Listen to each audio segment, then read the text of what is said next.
America की सरजमी से मुनीर की गीदड़ भभकी। न्यूक्लियर अटैक से आधी दुनिया को उड़ाने की धमकी।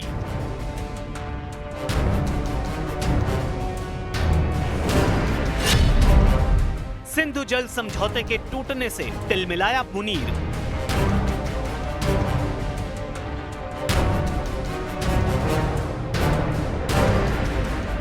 जब से अमेरिका के राष्ट्रपति डोनाल्ड ट्रंप ने पाकिस्तान के नए नवेले फील्ड मार्शल आसिम मुनीर को पुचकारा है, तब से उनकी भाषा में गजब का कॉन्फिडेंस आ गया है। ऑपरेशन सिंदूर में भारत के हाथों बुरी तरह पिटा पाकिस्तान अमेरिका की गोद में बैठकर भारत को न्यूक्लियर युद्ध की धमकी दे रहा है। फिर अमेरिका पहुंचा पाकिस्तान का फील्ड मार्शल। अमेरिका ने ऑपरेशन सिंदूर के बाद पाकिस्तान को उंगली क्या पकड़ाई, पाकिस्तान ने उसका हाथ ही पकड़ लिया। भारत और अमेरिका के बीच टैरिफ को लेकर चल रही खींचतान का फायदा उठाने आसिम मुनीर फिर से अमेरिका जा पहुंचा। यही नहीं, अमेरिकी अधिकारियों के साथ जमकर तस्वीरें खिंचवाई जा रही हैं और भारत को कोरी धमकियां दी जा रही हैं। अमेरिका के आधिकारिक दौरे पर पहुंचे मुनीर ने न सिर्फ अमेरिकी राजनीतिक और सैन्य नेताओं से मुलाकात की, बल्कि पाकिस्तानी डायस्पोरा से भी संवाद किया। इसी दौरान एक प्राइवेट समारोह में मुनीर ने भारत को गीदड़ भभकी देने की कोशिश की।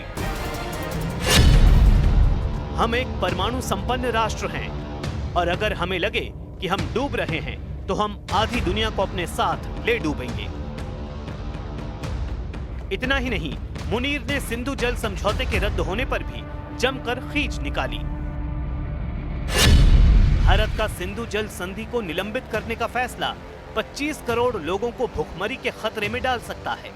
हम इंतजार करेंगे कि भारत बांध बनाए और जब वो ऐसा करेगा तो फिर हम उसे 10 मिसाइलों से फारिग कर देंगे। खास बात यह है कि जिस समारोह में मुनीर ने यह बयान दिया, वहां मोबाइल फोन या डिजिटल डिवाइस ले जाने की अनुमति नहीं थी और भाषण का कोई आधिकारिक टेक्स्ट भी जारी नहीं हुआ। मुनीर का अमेरिका दौरा पाकिस्तान और अमेरिका की कूटनीतिक और सैन्य रिश्तों के लिहाज से अहम माना जा रहा है, लेकिन मुनीर के इन बयानों ने चर्चा का रुख बदल दिया है, क्योंकि ये पहला मौका है जब अमेरिकी जमीन से किसी पाकिस्तानी सैन्य प्रमुख ने भारत के खिलाफ परमाणु युद्ध की खुली धमकी दी है। मुनीर के बयान पर अमेरिका में चुप्पी। मुनीर की कोरी धमकियों से नहीं डरेगा भारत। मुनीर की परमाणु युद्ध की इस धमकी पर अमेरिका की चुप्पी हैरान करने वाली है। जाहिर है मुनीर अमेरिका के इस रुख से काफी खुश है, लेकिन भारत इन कोरी धमकियों से जरा भी प्रभावित नहीं है। भारत पहले ही ऑपरेशन सिंदूर के जारी होने की बात कह चुका है। भारतीय थल सेना प्रमुख जनरल उपेंद्र द्विवेदी ने हाल ही में अगले युद्ध की तैयारी की बात कही है, जबकि air chief marshal AP Singh ने भी ऑपरेशन सिंदूर में पाकिस्तान के 5 फाइटर जेट और एक बड़ा विमान मार गिराने का दावा फिर से दोहराया है।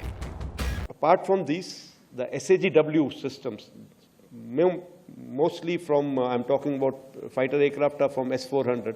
We have at least 5 fighters confirmed kills and 1 large aircraft, which could be either an Elint aircraft or an AWNC aircraft, which was taken out at a distance of about 300 kilometers. This is the actually largest ever recorded surface-to-air kill that we can talk about. And so this plan was discussed. Even the escalation metrics were made and discussed as to where can it lead to, what can happen, and if this happens, what is going to be our response. So it was a nicely planned out effort. भारतीय नौसेना भी अरब सागर में पूरी ताकत के साथ तैनात है। यानी मुनीर की धमकी से पहले ही भारत ने पाकिस्तान से निपटने की तैयारी पुख्ता कर ली है।